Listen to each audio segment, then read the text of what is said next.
هل عمرك صحيتي وحسيتي ان كل يوم شبه اللي قبله وكأنك عايشة في دوامة؟ تصحي تمسكي الموبايل، تقعدي تسكرول شوية على تيك توك، نقلب شوية على الانستجرام، شوية على تويتر، ونقلب طول اليوم في التطبيقات لحد ما اليوم يخلص من غير اي انجاز، من غير ما نعمل اي حاجة، وضيعنا اليوم. طبعا معاكي تاكلي تنامي تقرري بنفس الروتين. انا تقريبا كنت عايشة في نفس الدوامة دي وبمر بنفس الحاجات دي، ومريت بالدوامة دي مليون مرة. فلو حسيتي ان حياتك واقفة كأنها بلاي ليست واقفة او اوضة من غير الوان، ما تقلقيش، انتي مش لوحدك. وهنعمل حاجات بسيطة علشان نغير في الدوامة ديت ونعيش حياة أحسن من الحياة والدوامة اللي احنا عايشين فيها دي دلوقتي. فلو جاهزة انك تحولي حياتك من روتين ممل لأسلوب جميل وهادي وشبه النسخة اللي انتي بتحلمي تكونيها، تعالي معايا نقولك هنعمل ايه. أول جزء هنعمله هو ان احنا نحاول نرومانسايز اور مورنينج. ازاي احنا هنخلي الصبح بتاعنا مور رومانتك، رومانسي اكتر. ازاي نعمل ايه؟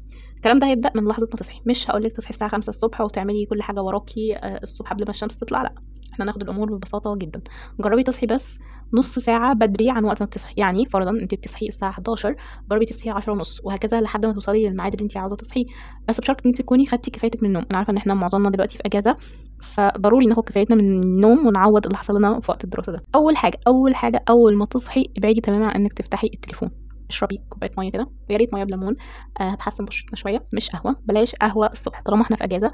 بلاش قهوه الصبح. القهوه دي هنتمزج مثلا كده كوبايه صغيره كده واحنا بنقرا كتاب، بنعمل اي حاجه، بنسمع بودكاست، كوبايه صغيره كده آه بس كمزاج، تمام، ان احنا في اجازه. وانتي مثلا بتعملي السكين كير روتين الصبح، بتغسلي بغسول ايا كان اللي انت بتعمليه الصبح، شغلي بودكاست كده، اي حاجه هاديه تسمعيها الصبح. البسي حاجه حلوه، بيجامه جديده شكلها حلو عجباكي.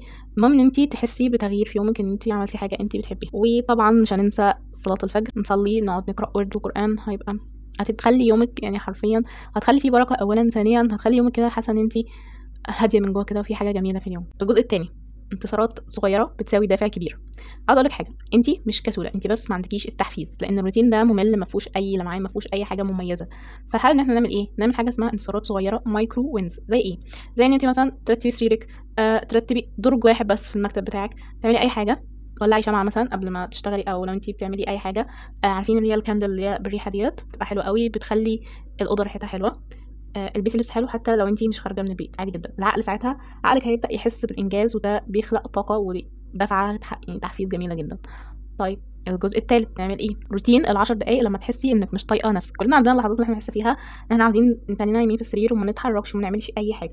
طيب، بدل ما تستسلمي وتستسلمي للشعور ده، نعمل ايه؟ هنظبط تايمر 10 دقائق. هنعمل حاجه بس صغيره في ال10 دقائق دول، اي انجاز بسيط. تعملي شويه تمارين بيلاتس خفيفه، اي تمارين بسيطه، ممكن تمدد، تعملي اي حاجه يعني. غيري لبسك، حطي ليب جلوس، اعملي اي حاجه، بس المهم انك تقفلي التليفون وخدي نفس وحاولي تعملي ريفرش كده لجهازك العصبي علشان ترجعي للمود تاني. طيب، تعديل للحياه كل اسبوع، ده رابع جزء. نعمل ايه دلوقتي بعد ما صحينا؟ عملنا روتيننا الصبح وغيرنا هدومنا، روقنا الاوضه، غيرنا الملايات. نعمل ايه؟ عاوزين نعمل حاجه كل اسبوع. هنعمل ايه؟ عاوزين نضيف حاجه جديده ونشيل حاجه ونجدد حاجه. طيب، ممكن اضيف ايه؟ ممكن اضيف ان انا اطلع اتمشى الصبح مثلا، اجيب فاكهه جديده، يعني اسمع بودكاست جديد، اعمل ملخصات ليه، وابدا مثلا انشره على السوشيال ميديا ايا يكن. ممكن نشيل ايه؟ نشيل طبعا عاده سلبيه، اي عاده سلبيه انت بتعمليها. طبعا ما اكتر العادات السلبيه اللي احنا بنعملها في يومنا، ربنا يعافينا منها ان شاء الله. يعني كل اسبوع هتشيلي بس عاده واحده وتحطي مكانها عاده جديده من الحاجات اللي احنا قلنا عليها في الاول. طيب، نجدد ايه؟ جددي لوحه اهدافك، الحاجات اللي انت بتعمليها كل يوم نغيرها. غيري خلفيه الموبايل، غيري الجدول بتاعك، غيري الحاجات اللي انت بتعمليها على مدار اليوم وعلى مدار الاسبوع. التغييرات دي ممكن تكون بسيطه بس بتخلي الحياه تحسي ان انت غيرتي حاجه في حياتك وان انت عملتي حاجه جديده. الجزء الخامس ان احنا نعمل وجبات رومانسيه للروح. صدقيني طريقه اكلك بتاثر على طاقتك جدا وبتاثر على المود حرفيا. مش لازم نعمل اكله فخمه وحاجات بفلوس كتيره ومش عارفه ايه، تقولي لي معيش فلوس. طيب، هنعمل حاجات بسيطه. نستخدم طبق شكله حلو، مج احنا بنحبه ونعمل فيه الاكل، نحط ليمون في الميه مثلا، ناكل في هدوء من غير موبايل. جربوا تاكلوا من غير موبايل. انا عارفه ان معظمنا بيتفرج على مسلسل، بيتفرج على يوتيوب، بس جربي كده تاكلي من غير ما تفتحي التليفون، في هدوء كده، وانتي بتستلذي بطعم الاكل اللي انتي بتاكليه وبتحسي بيه. هيخلي الوجبه دي لحظه دافيه ومريحه جدا، سو كوزي بجد. الحاجات دي بسيطه بس هتخلي الحياه ممتعه من تاني وتخليكي تطلعي بره الدوامه. والجزء الاخير في السكيما بتاعتنا اللي احنا عمالين نقولها دي من الاول، ان البطء هو السر. الملل احيانا مش دليل على انك فاشله او انك مش بتنجزي حاجه، ده دليل انك محتاجه ترتاحي.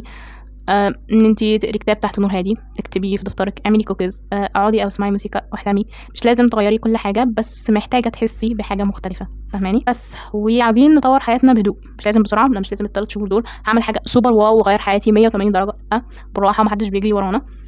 احنا مفيش اي حاجه بتضطرنا ان احنا نمشي بسرعه ونتطور بسرعه. احنا لسه عندنا الحياه لسه بتبتدي. انا مثلا كفتاة 20 انا لسه الحياه بتبدا قدامي، لسه هطور نفسي، معايا العمر كله ان انا اطور نفسي، ده لو ربنا ادانا العمر ان شاء الله يعني. وافتكري انك على بعد خطوه واحده كل يوم بتحققيها من الجلو اب بتاعك، بتاع that girl you want to be. بس كده، اشتركي، حط لايك، وخلينا نبدا رحله سوفت جلو اب. وانا من قريب بدات تحدي 90 يوم على ثريدز بتاعي. هحط لكم اللينك في الوصف الفيديو بتاع ثريدز ان انا بدات التحدي دوت. لو عايزين تبداوا معايا اكتبوا لي في الكومنتات وابداوا ادخلوا على اللينك بتاعي. اتمنى تكونوا استفدتوا من الفيديو دوت. باي.